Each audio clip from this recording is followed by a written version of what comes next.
దగ్గర సమాచారం ఉంటే సబ్జెక్ట్ ఉంటే మైక్ తీసుకొని మాట్లాడండి అంతే తప్ప అది కూడా మీ అనుమతితో మాట్లాడండి మేము వింటాం అధ్యక్ష దానికి అభ్యంతరం లేదు అధ్యక్ష వీటన్ని చేపట్టడం వల్ల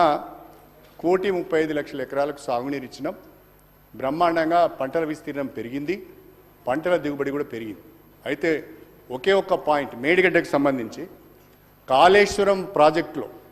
అనేక కాంపోనెంట్స్ ఉన్నాయి అధ్యక్ష బ్యారేజెస్ ఉన్నాయి రిజర్వాయర్స్ ఉన్నాయి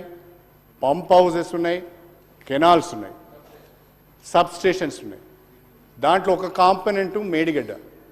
ఆ మేడిగడ్డలో 2 పిల్లర్స్ 3 పిల్లర్స్ కుంగిపోయినాయి అధ్యక్ష పగుళ్ళు వచ్చినాయి వారు చూశారు మీడియాలో కూడా చాలా స్పష్టంగా కనిపిస్తున్నారు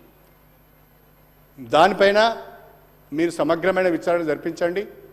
బాధ్యులు ఎవరైనా వాళ్ళపైన చర్యలు తీసుకోండి మాకేం అభ్యంతరం లేదు కాకపోతే తెలంగాణ రైతాంగం తరఫున నాది ఒక విజ్ఞప్తి ఉన్నది రేపు మళ్ళీ జూన్ జూలైలో వర్షాలు వస్తాయి అధ్యక్ష గోదావరికి వరదలు వస్తాయి వరదలు వచ్చే లోపట మీరు నిపుణులతో సంప్రదించి ఏదైతే 3 పిల్లర్లో 4 పిల్లర్లో 2 పిల్లర్లో 1 పిల్లర్లో ఎంత పోర్షన్ అయితే ఆ బరాజ్ డ్యామేజ్ అయిందో దానికి ముందట కాపర్ డ్యామ్ నిర్మించి ఆ డ్యామేజ్ విచారణ చేయండి చెప్తున్నాం కదండి విచారణ చేయించుకోమని చెప్తున్నాం ప్లీజ్ అనిల్ గారు ప్లీజ్ ప్లీజ్ ప్లీజ్ అయితే అధ్యక్ష అధ్యక్ష అధ్యక్ష రాజేశ్వర రెడ్డి గారు అరే ఆగ దయచేసి సార్ నేను ప్రభుత్వానికి ఒక సూచన చేస్తున్నాను నేను విమర్శ చేస్తున్నాను అధ్యక్ష మీరు విచారణ చేయండి చర్యలు తీసుకోండి ఎవరున్నా పర్వాలేదు నేను సూచన తెలంగాణ రైతాంగం తరఫున ఒక సూచన ఏంటి అంటే ఇమీడియట్గా ఆ బ్యారేజ్ ఏ పోర్షన్ అయితే డ్యామేజ్ అయిందో ఆ డ్యామేజ్ అయిన పోర్షన్ను మనం రిపేర్ చేసి దాన్ని రిస్టోర్ చేయాలి అది చేయాలంటే ముందుగా ఫ్లడ్స్ రాకముందే చిన్నగా కాపర్ డ్యామ్ కట్టుకొని నీళ్లు రాకుండా చూసుకొని ఆ పోర్షన్ తొలగించి అది కాంట్రాక్టర్ అగ్రిమెంట్ ఎట్లా ఉంది నేను చూడలేదు అధ్యక్ష చదవలేదు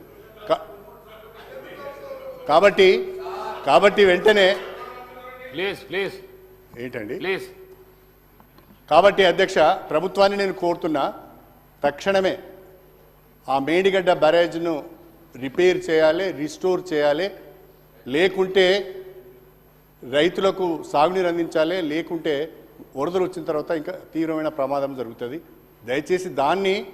రాజకీయము చేసే వరకు చేయండి కానీ ప్రజల కోణం నుంచి కూడా ఆలోచించండి తెలంగాణ రాష్ట్ర కోణం నుంచి కూడా ఆలోచించండి ప్రజల సంక్షేమం గురించి ఆలోచించండి ఇమీడియట్గా మేడిగడ్డను రిపేర్ చేసి రీస్టోర్ చేసి రైతాంగానికి అందుబాటులోకి తీసుకురావాలని చెప్పి మీ ద్వారా కోరుతున్నాను అధ్యక్ష దాదాపు